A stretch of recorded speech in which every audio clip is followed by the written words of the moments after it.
الحمد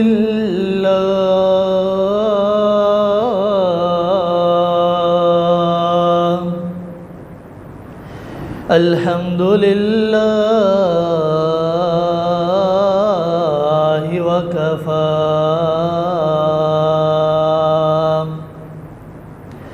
والصلاة والسلام على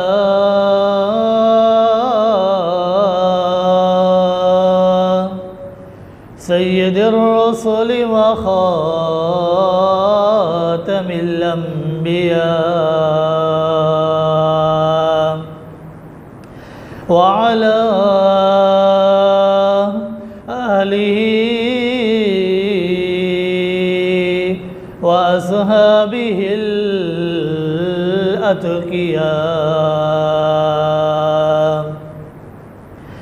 الذين هم خلاصة العرب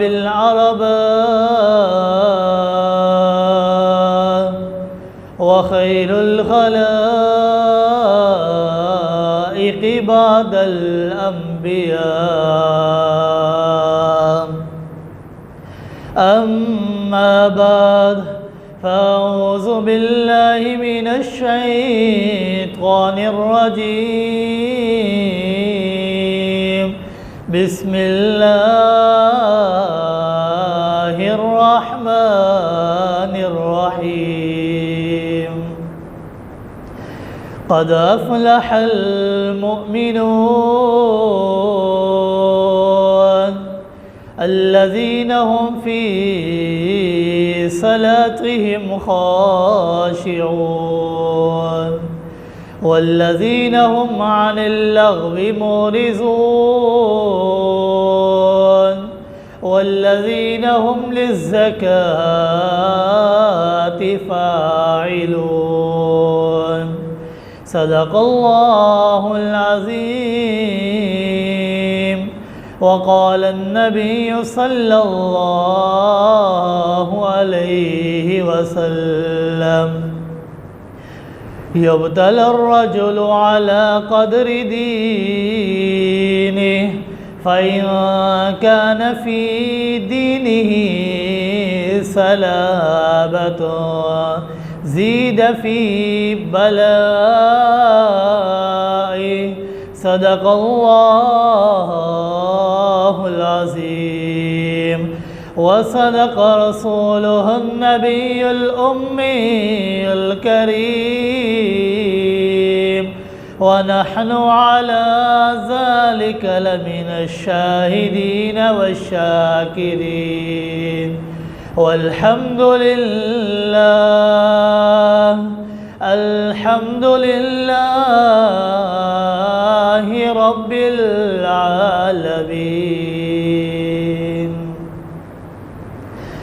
میرے نہایت واجب الاحترام سامعین کرام، السلام علیکم ورحمۃ اللہ وبرکاتہ۔ آج کی اس بابرکت جمعۃ المبارک کی نشست میں مجھے آپ حضرات کے سامنے جس عنوان پر لب کشائی کرنے کی سعادت حاصل ہوئی ہے وہ ہے ایمان کیا ہے اور اس کی شرائط کیا ہے۔ میں دعا گو ہوں اللہ رب لم یزل کی بارگاہ سے کہ وہ مجھے کلمہ حق بیان کرنے کی توفیق عطا فرمائے اور بعد میں ہم سب کو اس پر عمل کرنے کی بھی توفیق عطا فرمائے۔ سامعین کرام، یہ جو آیت مبارکہ میں نے آپ حضرات کے سامنے تلاوت کی ہے، اس میں اللہ رب العزت نے فرمایا قد افلح المؤمنون، کہ تحقیق مومن کامیاب ہو گئے، مومن فلاح پا گئے ہیں۔ اب یہ مومن کون لوگ ہیں؟ ایمان والے لوگ کون ہیں؟ ان کی علامات کیا ہیں؟ اللہ رب العزت نے فرمایا آمنت باللہ وملائکتہ وکتبہ ورسلہ والیوم الآخر والقدر خیرہ وشرہ من اللہ تعالی والبعث بعد الموت، کہ ایمان والے وہ لوگ ہیں کہ جو اللہ پر، اس کے فرشتوں پر، اس کی کتابوں پر، اس کے رسولوں پر اور قیامت کے دن پر اور اچھی بری تقدیر پر یقین رکھتے ہیں اور قیامت کے دن دوبارہ جی اٹھنے پر بھی وہ ایمان رکھتے ہیں، اور ان تمام چیزوں کے ساتھ وہ اللہ رب العزت کے ساتھ اوپر ایمان رکھتے ہیں۔ اور ساتھ ہی ساتھ صرف اسی پر نہیں، آمنت باللہ کما ہوا باسمائہ وصفاتہ وقبلت جمیع احکامہ اقرار باللسان وتصدیق بالقلب، کہ وہ اللہ رب العزت پر ایمان رکھتے ہیں، اس کے ناموں کی طرح اور اس کی صفات کی طرح، وقبلت جمیع احکامہ، اور وہ اللہ رب العزت کے تمام احکامات کو قبول کرتے ہیں، صرف قبول ہی نہیں کرتے، اقرار باللسان وتصدیق بالقلب، وہ زبان سے اس کا اقرار بھی کرتے ہیں اور دل سے اس کی تصدیق بھی کرتے ہیں۔ اور ایمان کے دو ارکان ہیں، ایک ہے اقرار باللسان اور دوسرا ہے تصدیق بالقلب۔ اگر صرف تصدیق ہی تصدیق ہو، اقرار نہ کیا جائے تو وہ بھی ایمان کامل نہیں ہوتا۔ جس طرح حضرت ابو سفیان رضی اللہ تعالیٰ عنہ فرماتے ہیں، غزوہ بدر کے موقع پر مجھے یقین ہو گیا تھا کہ یہ دین سچا ہے، آپ صلی اللہ علیہ وآلہ وسلم یا اللہ کے آخری نبی اور سچے رسول ہیں، مجھے یقین ہو گیا تھا، لیکن وہ مومن اس وقت کہلائے گے کہ جس وقت فتح مکہ کے موقع پر انہوں نے زبان سے اقرار کیا۔ لہذا ایمان کے دو ارکان ہیں، تصدیق بالقلب، اقرار باللسان، کہ دل سے تصدیق کی جائے اور زبان سے اس کا اقرار کیا جائے۔ اور یہ ایمان، یہ اللہ رب العزت کی بہت بڑی نعمت ہے، بہت بڑا احسان ہے اللہ رب العزت کا ہم پر، کہ اللہ رب العزت نے ہمیں ایمان کی توفیق بخشی ہے، کیونکہ اس کائنات کے اندر سب سے قیمتی چیز، سب سے قیمتی سامان، سب سے قیمتی متاع یہ ایمان ہی ہے۔ قبیلہ بنو اسد کے لوگ آپ صلی اللہ علیہ وآلہ وسلم کے پاس آتے ہیں اور آ کر احسان جتلاتے ہیں۔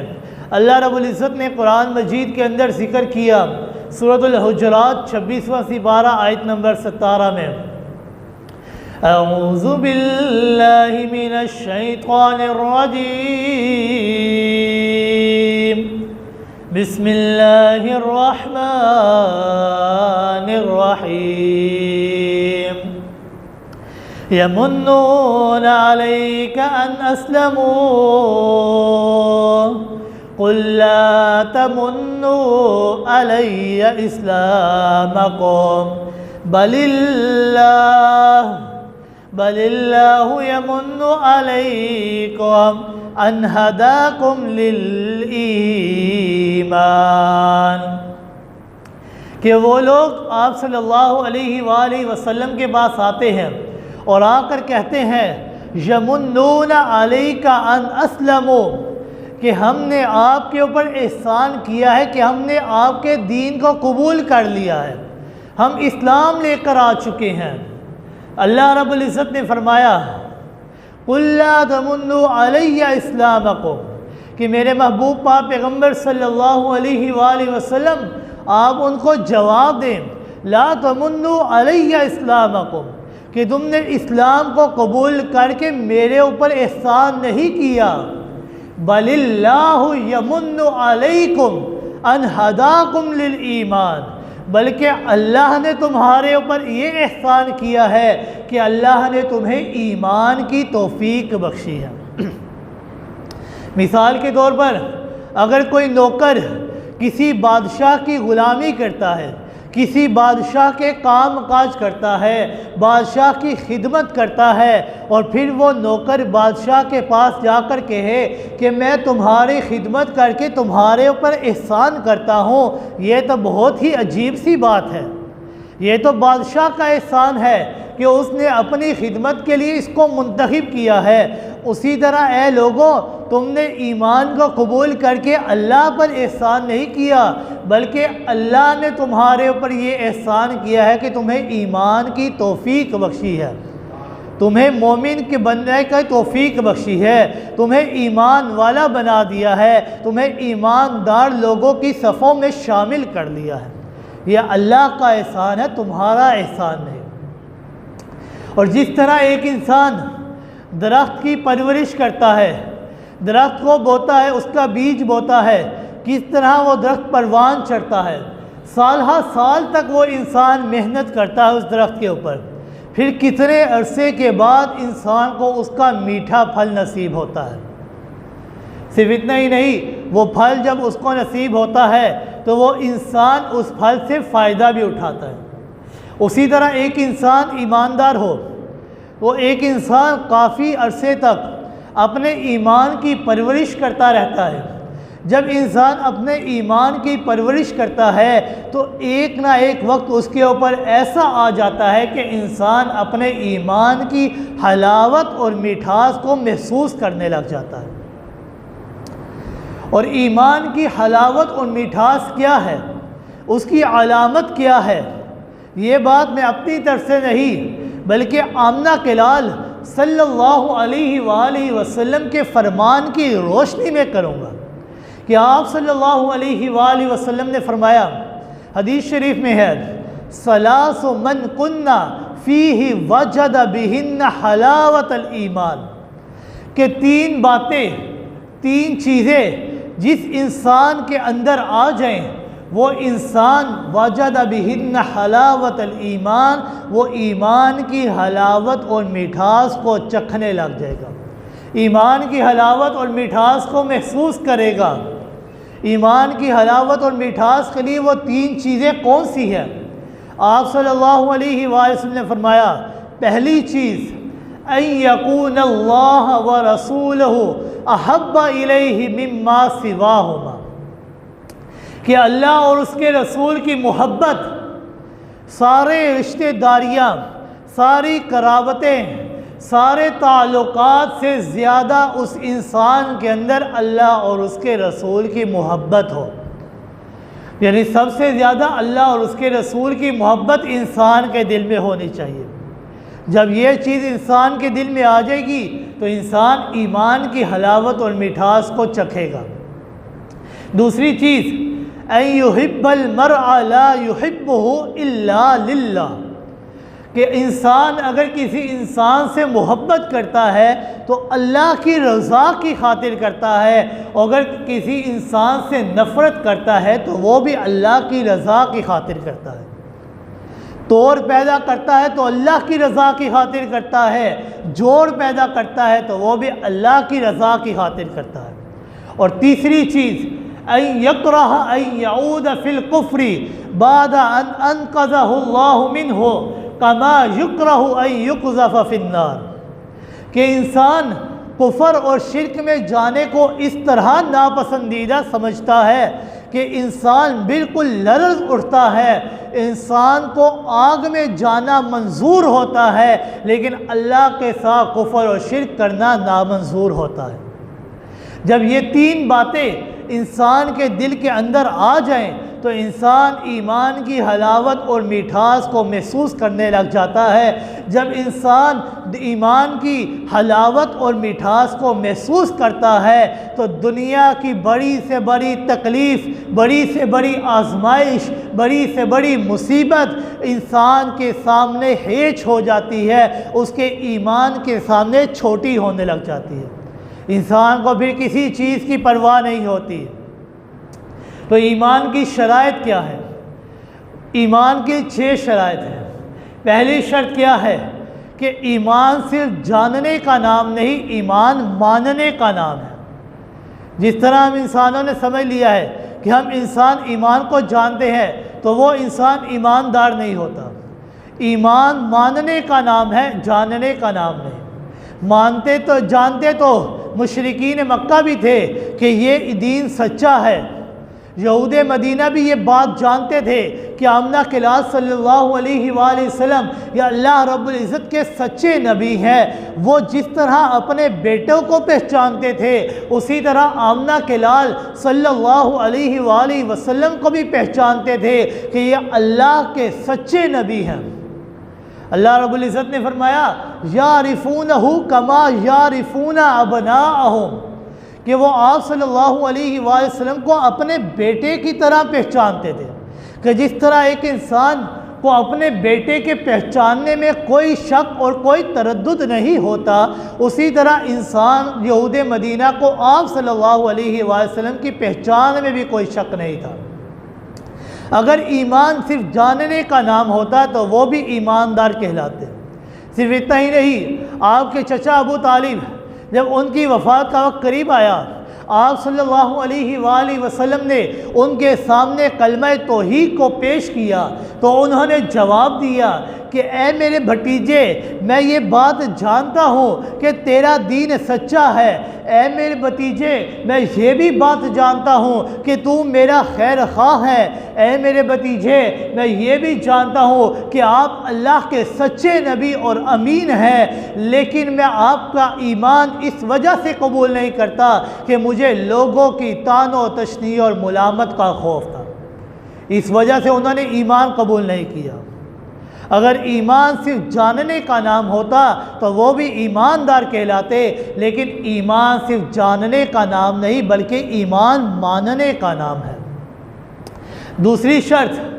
کہ ایمان صرف ماننے کا نام تو ہے، لیکن ساتھ ہی ساتھ آپ صلی اللہ علیہ وآلہ وسلم کی بات پر عمل کرنے کا بھی نام ہے، یعنی عقل کے بعد تصدیق کرنے کا بھی نام ہے۔ کہ اللہ رب العزت نے فرمایا کہ فَلَا وَرَبِّكَ لَا يُؤْمِنُونَ حَتَّى يُحَكِّمُوكَ فِي مَا شَجَرَ بَيْنَهُمْ ثُمَّ لَا يَجِدُوا فِي أَنفُسِهِمْ حَرَجًا مِّمَّا قَضَيْتَ وَيُسَلِّمُوا تَسْلِيمًا، کہ عقل میں بات آئے یا نہ آئے، تجربے سے بات ثابت ہو یا نہ ہو، کوئی اس بات کی تصدیق کرے یا نہ کرے، آمنہ کلاس صلی اللہ علیہ وآلہ وسلم نے جب کوئی بات کہہ دی ہے تو کسی انسان کو اس میں شک کرنے کی گنجائش نہیں رہتی۔ اس لیے اللہ رب العزت نے فرمایا تھا فَلَا فَرَبِّكَ لَا يُؤْمِنُونَ، کہ قسم ہے رب کی کہ یہ لوگ اس وقت تک مومن نہیں ہو سکتے حَتَّى يُحَكِّمُوكَ فِي مَا شَجَرَ بَيْنَهُمْ ثُمَّ لَا يَجِدُوا فِي أَنفُسِهِمْ حَرَجًا مِّمَّا قَضَيْتَ وَيُسَلِّمُوا تَسْلِيمًا، کہ جب یہ آپ کو اپنے جھگڑے میں فیصل بنا لے اور آپ کوئی فیصلہ دے دے تو آپ کے فیصلے کے اوپر ان کو ذرا برابر بھی شک کی گنجائش نہیں رہتی۔ یعنی ایمان کی دوسری شرط کہ مانے اور یقین کے درجے میں مانے، مان کر یقین بھی رکھے، کیونکہ یقین کی تین قسمیں ہیں، ایک ہے علم الیقین، دوسرا ہے عین الیقین اور تیسرا ہے حق الیقین۔ اگر کسی انسان کو ان تین قسموں میں سے ایک بھی یقین نصیب ہو جائے تو یہ انسان کی بہت بڑی خوش نصیبی ہے۔ اور چوتھی قسم ہے ڈھگمگ والا یقین، کہ اگر انسان کو ایمان کی کسی بھی حصے کے اندر ذرا بھی شک ہو جائے تو انسان کا ایمان قابل قبول نہیں ہوتا، انسان کا ایمان کامل نہیں ہوتا۔ ایک بات ہے کہ انسان کے دل کے اندر ذرا شک پیدا ہو جائے تو یہ ہے انسان کے کمزوری ایمان کی دلیل، اور ایک ہے زبان سے اس انسان کا اعتراف کرنا تو یہ ہے نفی ایمان کی دلیل۔ اور جو انسان آپ صلی اللہ علیہ وآلہ وسلم کی بات کے اوپر انکار کرتا ہے تو انسان کا وہ ایمان قابل قبول نہیں ہو سکتا، انسان کا ایمان قابل نہیں ہو سکتا۔ اور تیسری شرط ہے کہ آپ صلی اللہ علیہ وآلہ وسلم کی بات پر اعتماد کر کے ماننا، یعنی سارے کے سارے دین کے اوپر عمل کرنا، یہ نہیں کہ جو بات اپنے فائدے کی ہو اس کو لے لیا اور جو بات اپنے نقصان کی ہو اس کو چھوڑ دیا۔ جس طرح اللہ رب العزت نے یہودیوں کو تنبیہ کرتے ہوئے فرمایا سورۃ البقرہ کے پہلے سپارے میں آیت نمبر 85 میں اَفَتُؤْمِنُونَ بِبَعْضِ الْكِتَابِ وَتَكْفُرُونَ بِبَعْضٍ، کہ اے یہودیوں تم قرآن کی بعض چیزوں پر تو ایمان رکھتے ہو اور بعض کا انکار کرتے ہو، ایسا نہیں کرنا کیونکہ ایسا ایمان قابل قبول نہیں ہو سکتا۔ اے ایمان والو، یا ایھا الذین آمنوا ادخلوا فی السلم کافہ، کہ اے ایمان والو پورے کے پورے دائرہ ایمان میں داخل ہو جاؤ۔ اور چوتھی شرط ہے کہ ایمان کو ماننا، یقین کے درجے میں ماننا، اور آپ صلی اللہ علیہ وسلم کی بات پر عمل کر کے ماننا، اور چوتھی شرط ہے کہ اسی حیت پہ ماننا کہ جس حیت پر قرآن نے اور آپ صلی اللہ علیہ وسلم نے اور صحابہ کرام نے بیان کیا ہو۔ یعنی یہ نہیں کہ الفاظ تو اپنے ہو اور تشریح اور توضیح اپنی طرف سے کرتا ہو۔ انا خاتم النبیین، الفاظ تو قائم ہے لیکن تشریح اپنی طرف سے کرے تو یہ ایمان قابل قبول نہیں ہو سکتا۔ ایمان وہی قابل قبول ہوگا جو آپ صلی اللہ علیہ وسلم اور صحابہ کرام کی کہی ہوئی بات پر عمل کر کے ہوگا، اور اس لفظ کی انہوں نے تشریح کی، لا نبی بعدی، میرے بعد کوئی نبی نہیں ہو سکتا۔ الفاظ قائم ہو اور اسی حیت پر ماننا ہوگا کہ جس حیت پر صحابہ کرام اور آپ صلی اللہ علیہ وسلم نے بیان کیا۔ اور پانچویں چیز ہے کہ آپ صلی اللہ علیہ وسلم کی بات پر اعتماد کر کے ماننا، کہ اگر کوئی انسان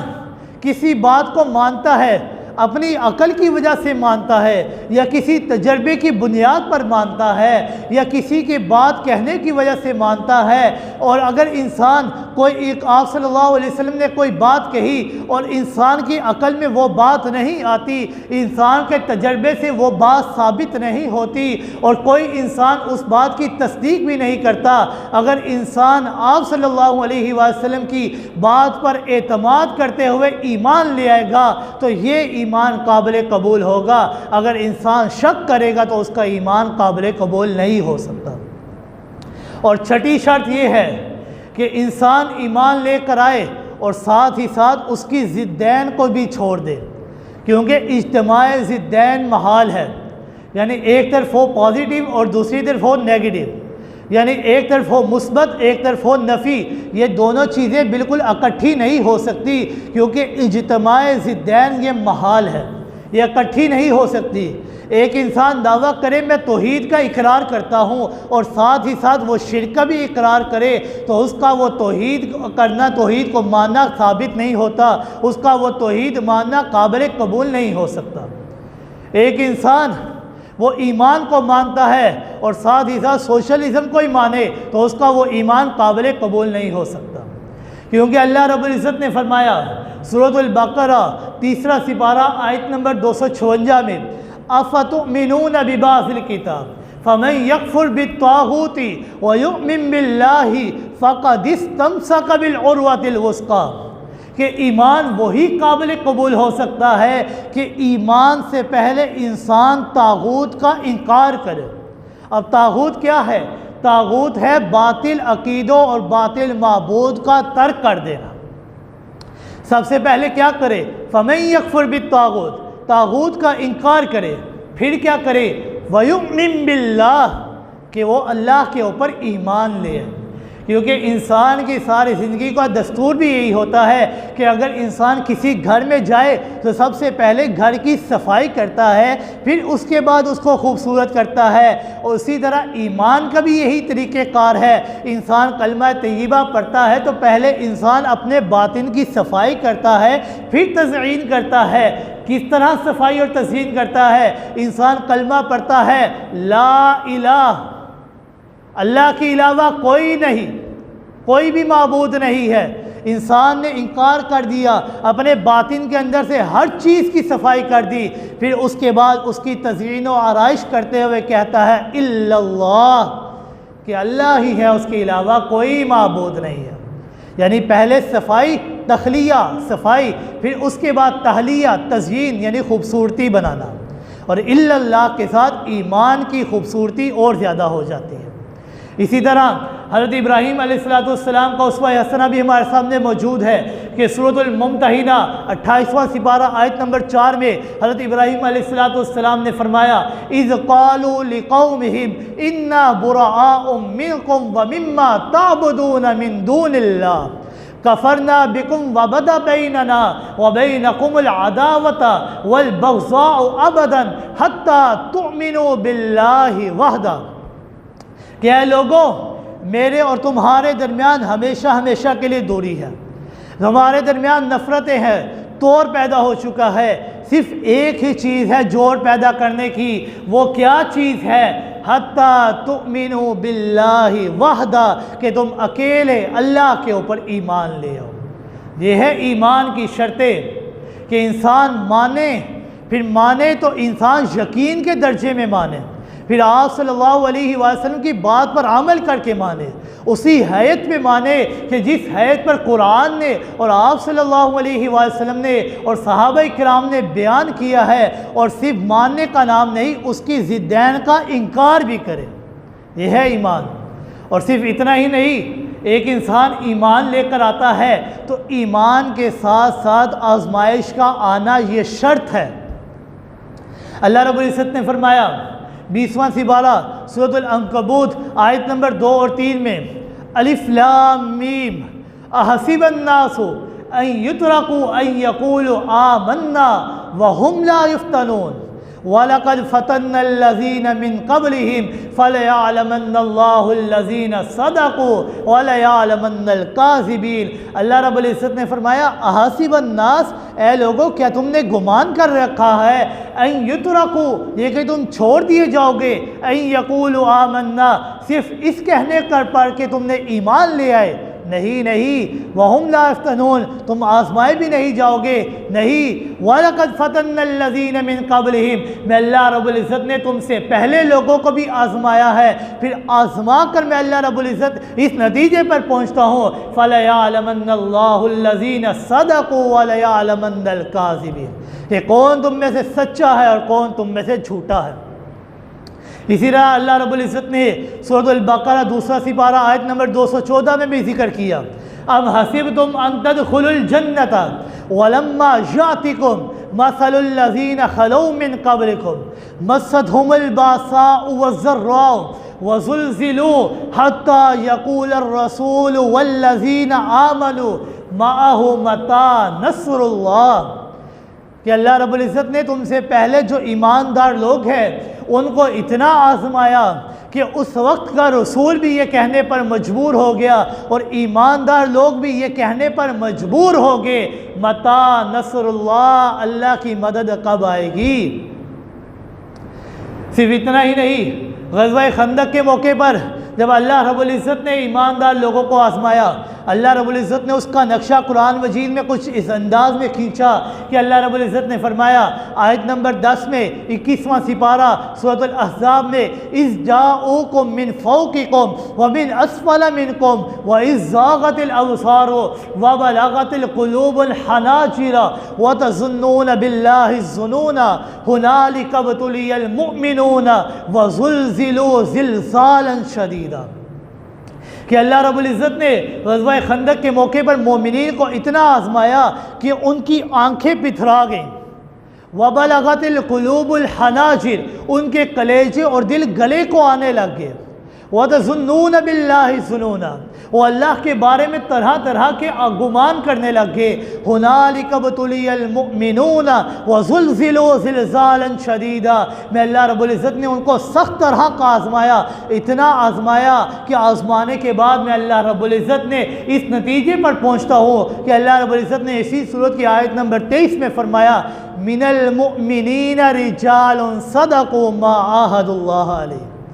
کہ یہی وہ لوگ ہیں جو مومن ہیں کہ جنہوں نے اللہ کے وعدے کو سچا کر کے دکھایا ہے، یہی اصل میں ایماندار لوگ کہلاتے ہیں۔ اور اللہ رب العزت نے سورۃ الحجرات 26ویں سپارے میں ایمان کے متعلق ایسی تعریف کی ہے کہ وہ ایسی جامع اور معنی تعریف ہے، ایسی کمپریہنسو ڈیفینیشن ہے کہ جس کے اندر نہ ہی کوئی چیز داخل ہو سکتی ہے اور نہ ہی اس تعریف کے اندر سے کوئی چیز باہر آ سکتی ہے۔ یعنی اللہ رب العزت نے حصر کر دیا، بند کر دیا۔ کیسی تعریف کی؟ اللہ رب العزت نے فرمایا انما المؤمنون الذین آمنوا باللہ ورسولہ، کہ ایمان والے وہ لوگ ہیں کہ جو اللہ اور اس کے رسول پر ایمان لاتے ہیں۔